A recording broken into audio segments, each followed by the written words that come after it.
कल 8 अगस्त को प्रयागराज में राहुल गांधी के दौरे को लेकर बुंदेलखंड कोऑर्डिनेटर ने युवाओं से अपील की है। फतेहपुर में अखिल भारतीय अकुशल कामगार एवं कर्मचारी कांग्रेस के प्रदेश कोऑर्डिनेटर राम मिसबाह उल हक ने राहुल गांधी के प्रयागराज दौरे को लेकर युवाओं से कार्यक्रम में शामिल होने की अपील की। उन्होंने बताया है कि 8 अगस्त को प्रयागराज के केपी कॉलेज ग्राउंड में छात्रों की गूंज कार्यक्रम आयोजित किया जा रहा है, जहां युवाओं की समस्याओं और उनकी आवाज को उठाया जाएगा। मिसबाह उल हक ने बेरोजगार युवाओं से दिए गए नंबर पर मिस्ड कॉल के जरिए पंजीकरण कराने की अपील की। उन्होंने कहा कि छात्र पेपर लीक, प्रतियोगी परीक्षाओं में देरी और लंबित भर्ती जैसी समस्याओं से परेशान हैं। उन्होंने दावा किया कि मेहनतकश परिवार कर्ज लेकर बच्चों को पढ़ाते हैं, लेकिन पेपर लीक जैसी घटनाओं से उनके सपनों पर असर पड़ता है। उन्होंने कहा कि कार्यक्रम युवाओं, शिक्षा, रोजगार और सम्मान से जुड़ी सामूहिक आवाज बनेगा।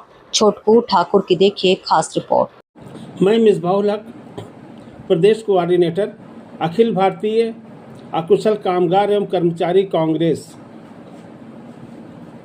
आज आपके सामने जननायक राहुल गांधी जी के कल 8 अगस्त 2026 को प्रयागराज की धरती पर शिक्षा के मंदिर केपी कॉलेज ग्राउंड आगमन के मौके पर उनका स्वागत करते हैं और आह्वान करते हैं कि युवा, बेरोजगार साथी 08044186998 पर मिस्ड कॉल कर छात्रों की गूंज कार्यक्रम में आने का पंजीकरण कराए। ये कार्यक्रम कोई राजनीतिक कार्यक्रम नहीं, बल्कि उन लाखों छात्रों, युवाओं, मेहनतकश परिवारों के सपनों की दस्तक है, जिनकी आवाज़ आज व्यवस्था के गलियारों तक पहुंचने का इंतजार कर रही है।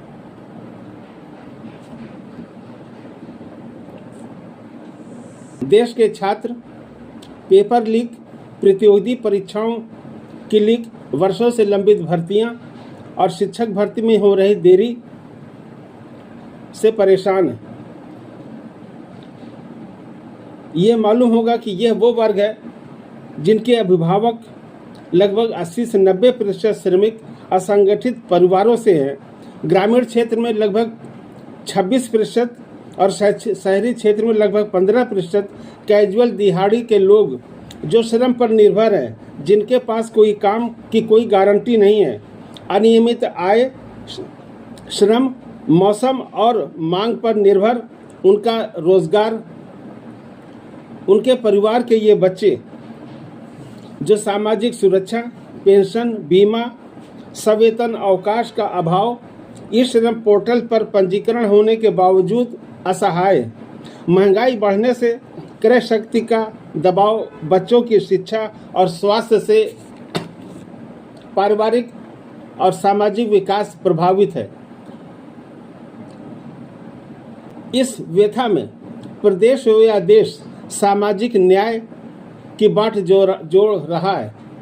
इन्हीं परिवारों के माता पिता कर्ज लेते हैं, गहने गिरवी रखते हैं, अपनी इच्छाओं का त्याग करते हैं। उनका विश्वास होता है कि उनका बेटा या बेटी पढ़कर नौकरी पाएगा और आर्थिक स्थिति बदलेगी, लेकिन जब पेपर लीक होता है, नियुक्तियों की निरंतरता रुक जाती है, सार्वजनिक उपक्रम बेच दिए जाते हैं, तो युवाओं का विश्वास टूट जाता है। इसी भावना से कल राहुल गांधी जी उनकी आवाज़ सुनने आ रहे हैं। इस संदर्भ में आर्थिक सामाजिक असमानता की बढ़ती खाई में को दूर करने के लिए आरक्षण को भी समझना होगा, जो भारतीय संविधान द्वारा सामाजिक शैक्षिक रूप से वंचित वर्गों को समान अवसर और प्रतिनिधित्व सुनिश्चित करता है। ये माध्यम है। आज आवश्यकता नफरत फैलाने की नहीं, बल्कि छात्रों, युवाओं, श्रमिकों, किसानों, छोटे व्यापारियों, मेहनतकश मजदूरों को जोड़ने का है। पेपर लीक से युवाओं के सपने बुझेंगे तो राष्ट्र के भविष्य पर पड़ेगा। ये भी कहा गया है कि जब आवाज़ें बिखरती हैं तो शिकायत बनती है, लेकिन जब संगठित होती हैं तो परिवर्तन की इबारत लिखती है। आइए अपने हाथों से संविधान का विश्वास, दिल में सामाजिक न्याय का संकल्प और भविष्य के भारत का सपना संजोए।